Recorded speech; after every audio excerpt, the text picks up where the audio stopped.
They pay to see your hot tag, and you get your hand raised. And I said, no, man, it's just a team deal. And he goes, That's the same when you think about it. And that's when you really got to give Kane his flowers. Like Glenn Jacobs, better known as the Big Red Machine Kane, he would volunteer willingly. Hey, yo, what's happening, people? It's your boy Blaze here, back to you with another one here for Venomous Reaction. So today we're going to be taking a look at the Undertaker's podcast, 6 Feet Under with Mark Calaway, and where he explains why the Brothers of Destruction didn't last. And I ain't gonna hold you. Both Undertaker and Kane creeped me the hell out when I was a kid. Hey, you got one brother that basically shoots lightning, and you got another brother that basically shoots fire, and they would be terrified in the ring. I mean, the shit they have done in the ring to people, it would leave someone scarred for life. But low key, when you put Undertaker and Kane together, like, who's really gonna stop them? I mean, you could line them up and the Brothers of Destruction would mow them down. So we're gonna see why the Brothers of Destruction didn't last from the Undertaker's perspective. So without further ado, let's get into it. The Brothers of Destruction, how did that come about? When did that first conversation start with, hey, let's do something together? well, after a while, it just becomes natural. We had run for that part of we had battled each other. We had our WrestleMania match. We had the Inferno match. I think we had pretty much gone through the one-on-one and moved on. And then it just kind of become like a natural, like, can you imagine these two together? And we were just kind of in that situation where it happened, and we got put together, and it was just as good as it was. Duo. I mean, that's the thing. It was awesome, but it was too awesome. Yeah. I can see why he said why it would be too awesome, because at that brief moment, they kind of gave like a preview as to what they could have been if they really teamed up. And then when they officially teamed up, it was nothing more than amazing. And the path of destruction they left in their wake was it was devastating. And if you can recall the night of destruction, when good old Vinnie Mac got into the Undertaker and Kane's like heads with that comment, oh, they were going to rip apart any and everybody that crossed their path. Like, they didn't care. Your fan favorites, they were going to get mowed down, and you cannot prevent that, even if you tried. Because there's nobody. There's nobody who matches up to two guys with two giants. Exactly. One throws lightning and the other one throws fire. I mean, like, I said how do you match anybody up against that? Yeah, And you can't. And that was so the thing that made it so cool and so ominous and dominant was also the reason why it didn't last any longer than it did, because they just couldn't book anybody with us. Yeah. I mean, we had to kill. Yeah, you could not book anybody against the Brothers of Destruction. Like, they're gonna win basically every time.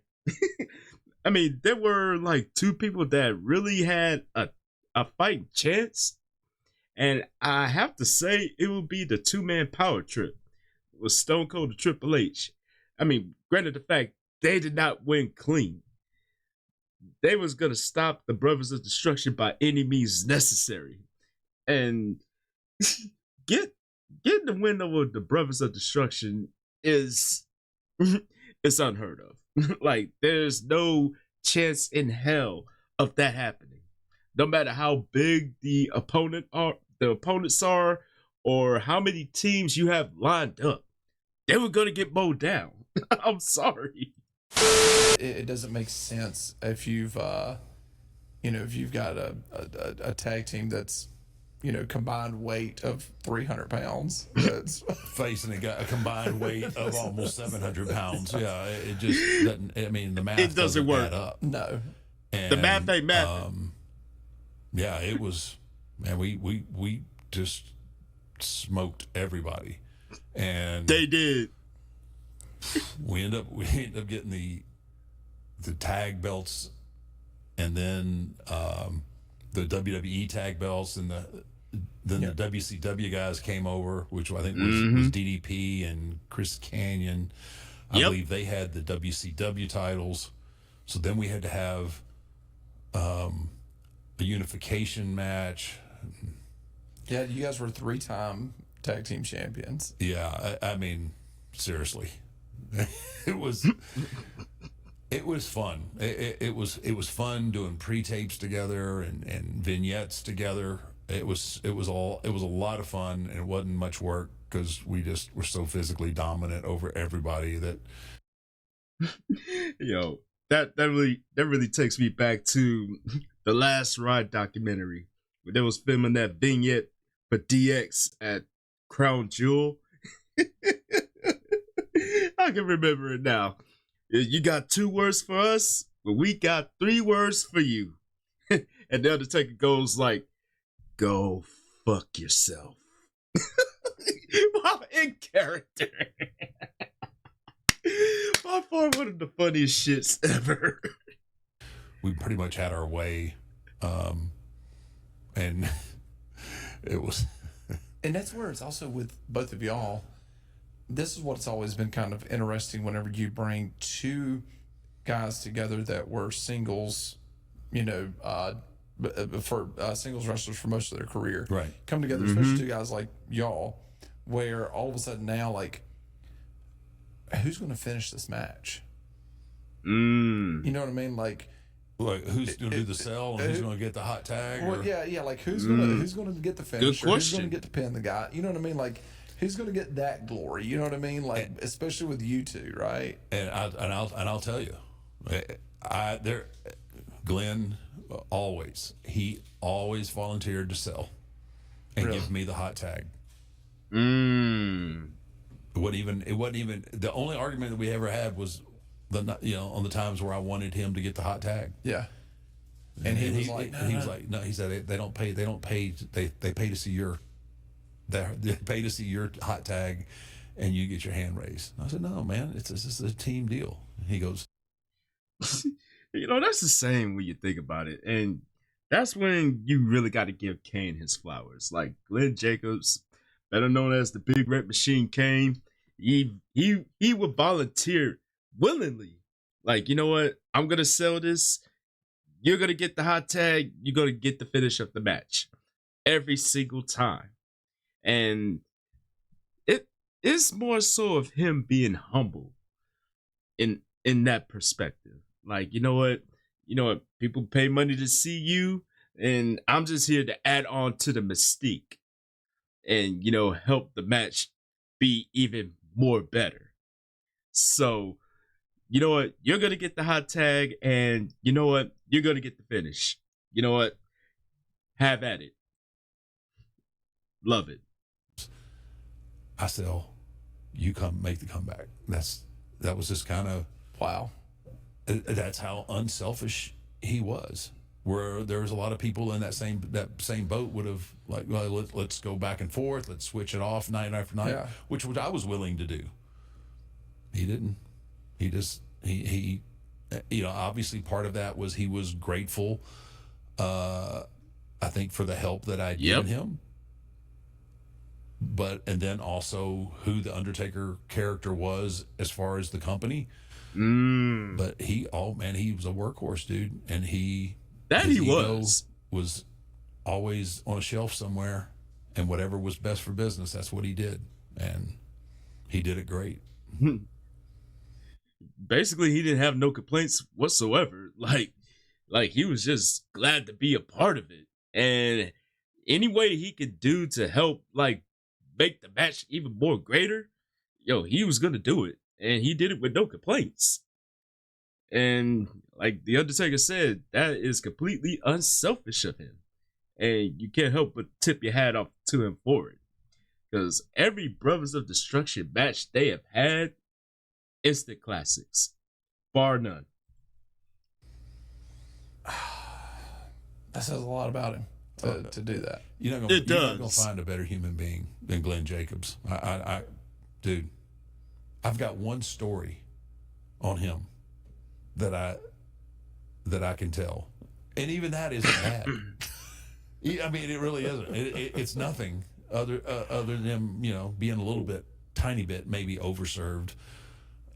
But what story are we talking about here, Taker? In over 25 years. Other than that, he is just like first on the bus, ready to go, first in the arena, first guy to get set down and go over, figure out what's going to happen in the match. He's just a consummate professional, and just a pleasure. Honestly, I mean, it's boring to almost keep putting him over, but that's who he was, who he is. And it was just a lot of fun, though, man. You think about it. You go back and look at the Undertaker and Kane, and you look through some of the powerhouse tag, like who comes to mind usually for the Road Warriors. Yeah, we dwarfed the Road Warriors. I mean, the Road Low-key Warriors they were did, though. Jacked up and big dudes. We dwarfed them. If Brothers of Destruction went, had a 10, 15-year career together, where y'all were just a tag team, you know what I mean? Do you go down as the greatest tag team of all time? I think so. Definitely. I mean, obviously there's teams out there that can do different things, but as far as a dominant tag team, like I said, there's nobody that matched up with us. There was no one. If you think about all it, facts, and I may be completely wrong because there's a lot of those years that I was not watching wrestling, but are y'all the last kind of main event tag team that WWE kind of had? I mean, as a tag team, maybe. We had, they did some judicious booking there in the Attitude era where they would create tag teams just to kind of take it easier on the top guys. Yeah, I mean, like you've had The Rock and and Stone Cold working against. But I mean, you guys could headline a pay-per-view. Yeah, I think so. Yeah, and that's what I think. The problem was finding opponents. Well, I was about to say, it's big players. Who are you going to wrestle? Yeah, on that main if event? we weren't wrestling a Stone Cold and a Rock, and yeah, I mean, they're not going to stand much of a chance. But from a booking standpoint, they were not going to have a chance in hell. Oh man! But honestly, having the Brothers of Destruction as a main event, like that would be completely insane. I mean, they could do it, but like Undertaker said, like, who are you gonna have go up against him? Like, if you're not wrestling someone that has like the star power to like help put the match over, like it is basically not gonna work. Not at all. It's just the way it is. And it would have been fun though to see y'all as a tag team wrestling the likes of like the Road Warriors, right? Like during their prime. Oh yeah, that would have been fun. And even like a Demolition, that would have been fun to because those guys could go as well. Steiners. Oh yeah, those would have been great. Heart Foundation. Still, I mean, even all those guys, y'all are twice their size. It seems like. I mean, from what I'm thinking about, in my head right now, they're all. You're just much bigger than them, and you're watching that match. And you're going, how's this team ever going to do anything? You have to suspend your sense of reality for a while. It is what it is. But that was like, again, that's what made it so cool, was that these guys are such beasts. They defied logic, because we were obviously a lot bigger than your normal person. Like, and when y'all got together, did you go, facts? Man, I know 100% this ain't gonna last long. Like I know that this is gonna be a short run. I think we were having so much fun. Like we didn't really think about it. Yeah. Like if I had to really put thought into it, yeah. I mean, you know that's not going to go for a whole long period of time. And low key, it wasn't gonna be a long-term thing because it goes back to like finding people that can actually work with them to put together a great match. And it's not too many tag teams that's in the world that can actually be close to being up to par with the Brothers of Destruction. And the fact that Undertaker said, like, you know what, this ain't gonna last long. This is just gonna be brief, and we're gonna go back to the normal program as usual. But when they do link up, it's always something special. You cannot deny that. to be truthful, like you want to be you want to be in the singles picture. Yeah. And right. But it was good for me just to recharge my batteries and just take it easy on my body while having a good time with Glenn. It really was. It was fun. It's still making money too. I mean, with that type of tag team. Yeah. Definitely. There's no doubt. Yeah, we're making money. We're a draw. We're an attraction. Yeah. Just to see the two monsters together. It was like, oh my gosh, who are they going to feed them tonight? I was just... Or better yet, who's going to be the Brothers of Destruction's latest victims?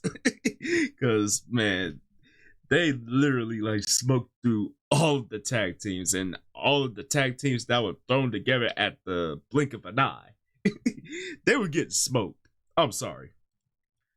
One of my favorite things that we did, we had a squash match, and I think it was on Raw against High and Tai. Funaki and Taka Michinoku. I can't remember the other guy's name. But anyway, the finish was going to be double last rides. And anyway, so I go and I think it was Funaki. I give Funaki a last ride. But when Kane took his guy and pulled him up, he went up over his head and went out the back door. Right?